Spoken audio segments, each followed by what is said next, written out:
Hi, welcome back to my magical man cave. In this video I'm going to be addressing some of the biggest mistakes that I see when people are making their own man cave.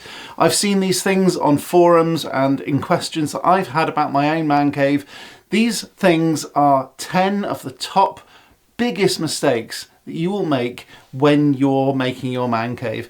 And so I would implore you, please watch all the way through to the end, because every single one of these things is really important and I don't want you to be caught up making the same sorts of mistakes that ultimately I made some of these mistakes myself, and I don't want anyone to repeat those sorts of things. So if you watch this video all the way through to the end, you will see all of these mistakes and hopefully you'll avoid them. So let's stop dilly-dallying and crack on with number one. And by the way, this list isn't in any particular order, but number one I think is probably one of the most important things, and that is forgetting the purpose of the man cave in the first place. You see, you've created a man cave because you wanted a man cave. There's a certain reason why you wanted it. Is it to escape, or is it to watch TV, or is it to game, or is it to just chill out with your friends over a pint? All of these things are legitimate reasons for having a man cave in the first place, but don't ever forget what that reason is. A lot of people start jumping into just decorating with stuff. I like this, and I like this, and I like this, and it doesn't really have any kind of cohesive feel to it. Is your man cave for gaming or cinema or pub nights or quizzes or just getting together with the lads? It doesn't matter what your answer is. It could be any or all of those things or none of them. It just means that you need to start thinking about why you're doing this in the first place. Otherwise it's just going to end up like a bit of a mishmash, and I've seen this sort of thing happen before. So if the function isn't right, if you don't really have a clear purpose, it'll just be a mishmash of loads of different stuff, and it'll never quite feel right. Number two, kind of leading on from number one, I guess, is overcrowding the space. Please do not overcrowd your man cave. A lot of people, especially in the UK, are trying to cram in far too much into what is ultimately a fairly small space. In the UK, we don't have the luxury of a huge amount of space like you do in somewhere like Texas in the USA, where space is pretty cheap and easy to get hold of. So you would have much bigger man caves in the States than you would in the UK. And yet, so often in the UK, I see people trying to pack in a sofa, a TV, a bar, a darts board, and even a full-size pool table in a fairly small, mediocre garage, together with heating and lighting and all of the stuff that normally goes with it. They just say, well, how can I fit this in and still play pool? Well, the answer is you can't. But sometimes I kind of wonder, if you haven't got the space for a pool table, why are you having a pool table? Especially when you've got an arcade machine in the corner or something. There's not enough space, just leave out some stuff. You will be much happier if you treat the negative space as an element in your design, because if you're just constantly tripping over stuff, you're never going to relax. So give each feature room to breathe. And yourself as well, because you're going to need to breathe too. Number three, bad lighting choices. Now this is going to come down to a lot of the sort of forethought behind stuff, but you can replace lighting fairly easily. But what I see often is really bad lighting choices. Strip lights are cheap, yes. Can they provide lots of light? Yes. Do you want strip lights in your man cave? Chances are probably not. They'll remind you of your office, and that's not what you want to chill out and relax. What I would recommend is a main light or several main light sources, such as spotlights like this, and maybe some accent lights, maybe some backlights and feature lights, maybe some ambient light as well. So lighting things from behind, or things like this on the wall, sconces and little elements that might pick out certain details. Depends on what you're going for, of course. You might not want the whole wizard pub aesthetic like I've got. Chances are you probably wouldn't. But you might want something sci-fi, or you might want something sports related. Whatever your vibe is, just make sure that your lighting fits it. You don't want really harsh lighting from above or really weird lighting from below that makes everything look strange, unless that's what you're going for. So please be intentional about the lighting. If you're going to be using your man cave for tasks like soldering or tinkering, you might also want a task light as well. I've got that behind the bar, and my bar lights can actually double as atmospheric lights as well because they can change colour and things, but I can also direct them if I need to. If I'm soldering or doing something like that behind the bar, then normally I'll be sculpting and all of that sort of thing, and I just turn it on to bright white light. That'll give me a lot more control over my environment. So just think about that sort of thing. You can do it afterwards, but it's generally a lot cheaper, a lot easier if you think about it ahead of time. Number 4, no theming to the story. Now, I know that this is a bit of an ethereal thing, and obviously because I've got this wizard pub, I'm very high on the story element, but some people don't go for a story at all. I'm thinking here about Man Cave Bartender, who's a friend of mine. He's got a pub and it's very story orientated, and that story is a fairly basic one. He's a football fan and he likes Aston Villa, and so he's branded his whole man cave around Aston Villa and obviously drinking. So the story doesn't need to be any more complicated than that. You might have a Caribbean bar, and so you're going to have coconuts and tiki cups and things like that that kind of feed into that theme. Here I've obviously got cauldrons and Harry Potter stuff, wands on the wall. My story is a little bit more complicated than other people's perhaps, but at least there is a theme. If you're going to have something like this and suddenly you see a Back to the Future hoverboard just hovering here by the wall, it would just be like, why is that there? That's a bit weird. Don't get me wrong, I've got an electric guitar on the wall. I deliberately chose a black one so it would sort of meld into the background. But I'm thinking here, it doesn't all need to be totally cohesive because I also have a TV, but it needs to blend in somehow. If you come in here, the guitar certainly isn't the very first thing that you think of, and most people don't even mention it because they don't see it, because there's too much other stuff to think about. If it was a bright pink or a bright red or a bright blue guitar, it would stand out like a sore thumb. So that's why I chose a black one. Just have a bit of a thought about the sorts of theming that you want in your own man cave and then go at it. Number 5, about halfway now, is forgetting sound.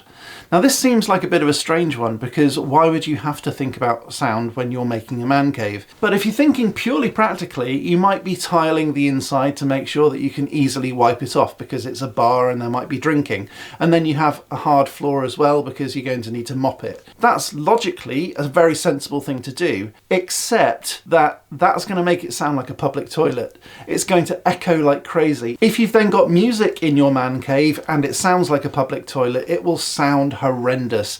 Even just watching the TV, it will be almost impossible to do that with the echo that's coming from all those tiles and hard surfaces. At the very least, you're going to need something to break it up. Now, furniture can do that to a certain extent, as can soft furnishings like this plush toy here, maybe some cushions and that sort of thing, but it's not going to do the job fully. So you're going to want maybe acoustic tiles on the walls. You might also want some rugs or carpets or sofas with some soft, maybe velvet or something like that. Now I know that's a bit luxurious for some man caves, which is one of the reasons why I've gone for leather, because it is quite easy to wipe down and also it suits my vibe. But you're going to have to think about sound and how to absorb as much of it as you possibly can. Now there are going to be some inevitable things that are going to be echoey, like a solid floor, but try to limit some of those things as much as you can, and maybe even put some foam behind some wall hangings and things like that so that it can then absorb some of that reflective energy from the sound waves. Just remember that good sound design will really add to the magic of your man cave, and I don't necessarily mean magic like Harry Potter, just the comfort. It will be elevated so much if you start thinking about sound. Number 6, we've spoken about the lights, we've spoken about the sound. I think the next logical thing to think about is the feel, and a lot of that can come from the smells. The smells and the ventilation in your man cave really add to the ambience. So start thinking about ways of getting smells in and out of your man cave. And I'm talking about ventilation. Now, a lot of man caves are probably going to have a window, in which case it's quite easy. You just open a window and you just get that through draft. And that's probably all you're going to need to start thinking about. But some people will have converted garages and maybe there won't be a window very easily accessible in there. You might then want to start thinking about reed diffusers or some sort of way of getting a smell in or out. You might want a fan, you might want some air vents, you might want air conditioning or a dehumidifier. Think about the humidity in there, you might think about the temperature as well. All of this sort of airflow stuff is very reminiscent of the feel of the man cave. If it's too humid in here, there will be condensation forming in various areas, which could lead to black mold. And if nothing else, that can be a health hazard. It can cause seizures, headaches, and respiratory problems like asthma, and even it can exacerbate things like eczema and other autoimmune diseases. So have a think about whether or not your place is getting too humid, and if it is, maybe think about getting a dehumidifier, which then leads into overcrowding and all of these sorts of things. Each one of these mistakes can lead into others, so start thinking about every single one of them as you're designing the man cave. If nothing else, maybe add a little vent in the door or something like that, and maybe a bit of a fan to get some of the air in and out. I mentioned a reed diffuser, but if you want to find out how to do that to the next level, have a look at this video up here. But we haven't finished with our list yet, so let's move on with number 7. So number 7 is skimping on power management. Now this is one of my pet peeves, is cables looking like spaghetti. Now don't get me wrong, I have made this mistake myself before. When we first moved into our new house, it was a new build, so nobody else was ever in it except for us. I moved in to the office and I had to set up my computer for the following day, which was an absolute nightmare because we moved in a couple of days before Christmas and I stopped work on Christmas Eve, which meant that I had one day of moving and then I had to get everything all sorted out with the internet and my computer desk up and running in a day. And obviously that led to, I didn't really have enough time for cable management.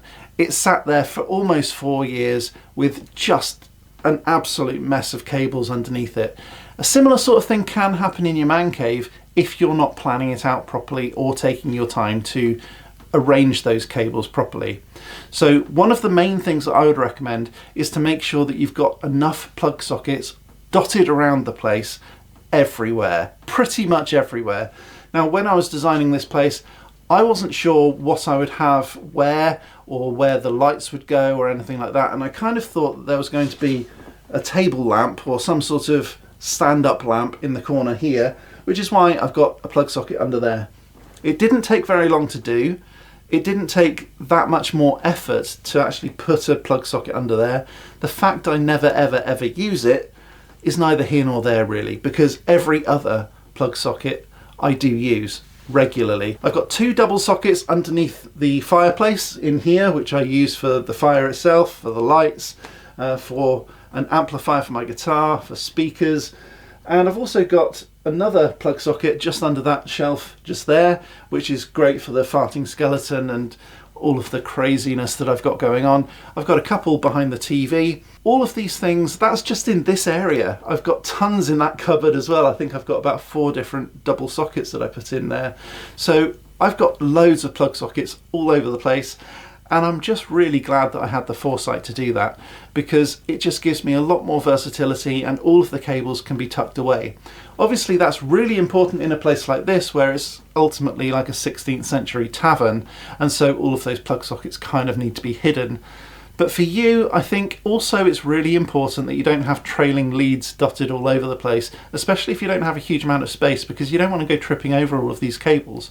So think about cable management in advance and you won't really have that problem. Building on number 7 about the cable management, another really big mistake that people make is ignoring dust and maintenance side of things.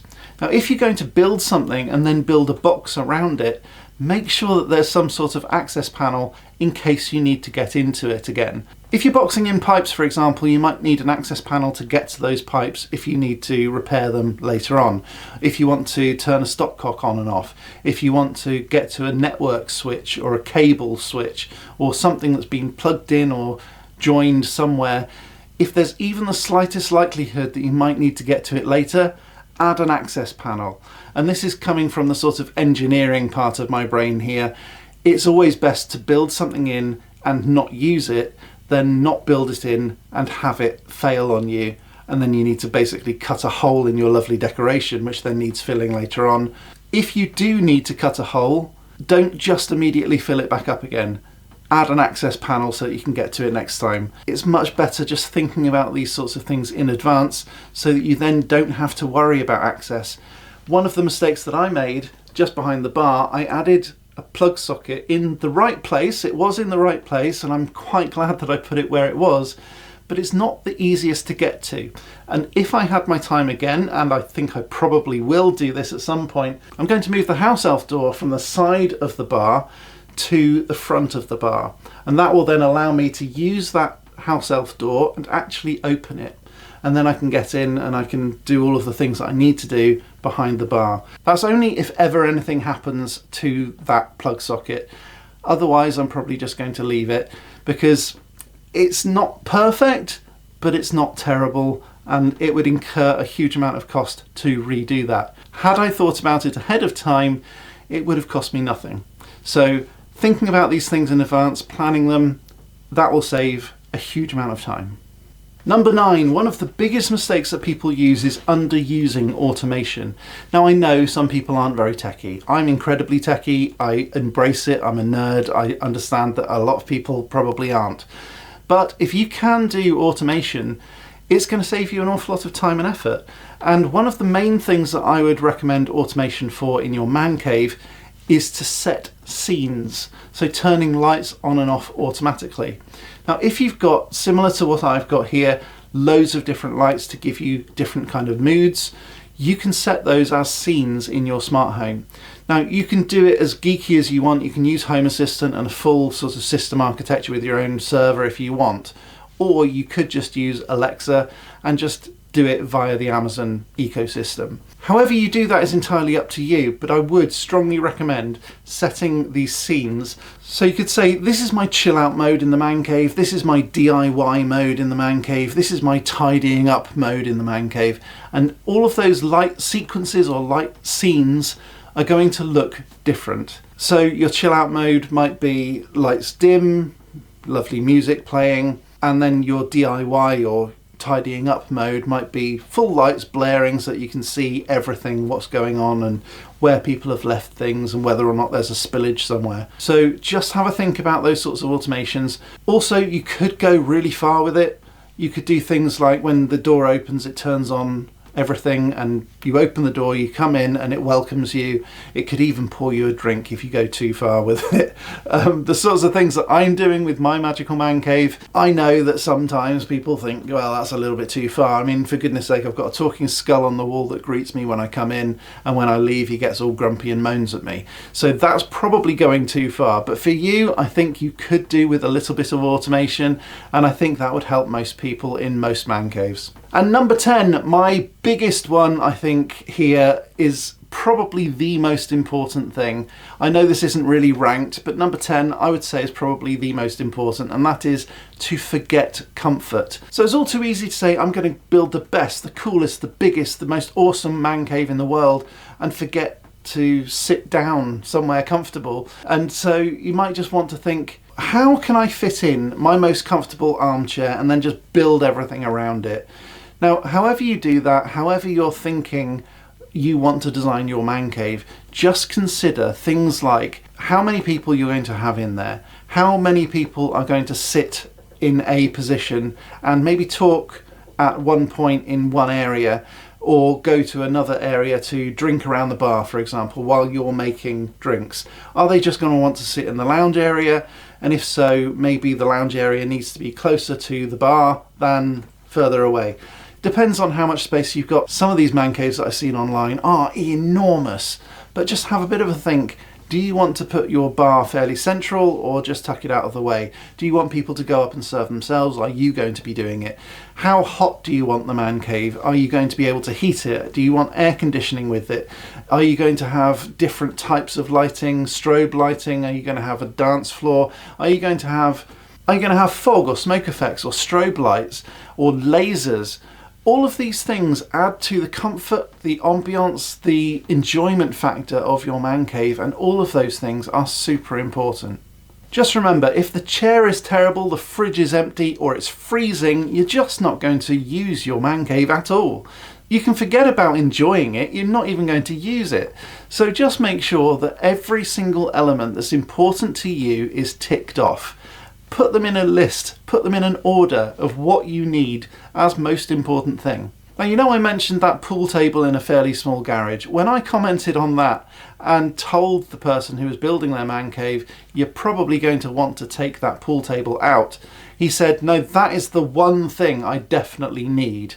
In which case, a lot of people were saying, oh, you could get a smaller pool cue, you could position it this way, you could maybe get a smaller bar in one corner, so it's just like a corner unit and you go up to it and you don't have to stand behind it. Instead, it's just like a table in the corner. You could do all that. It depends on how absolutely urgent it is that you get this massive pool table into your very small 6x3 meter garage. In which case, yeah, okay, if that's your absolute go-to must-have and that's the only place you can put it, then put it there. But just think about whether or not that is high enough priority to sacrifice some of your other things. So make a list of everything that you want, make sure that the top things are ticked off. If you absolutely cannot live without a TV, put the TV in there the first thing you do, and then work everything else around that. So there you have it, 10 big mistakes that I see a lot of people make in their man cave. Which one is the biggest one for you? And what are you going to do differently after this video? Please let me know down in the comments. While you're there, click like, subscribe, ding that bell. All of that stuff really helps me out, and I know YouTubers say it all the time, but it's so true. I'm going to be back next time with some more magical awesomeness, but until next time, as always, stay magical. Let's hope that that doesn't sound rubbish. I've got a new microphone. Wish me luck.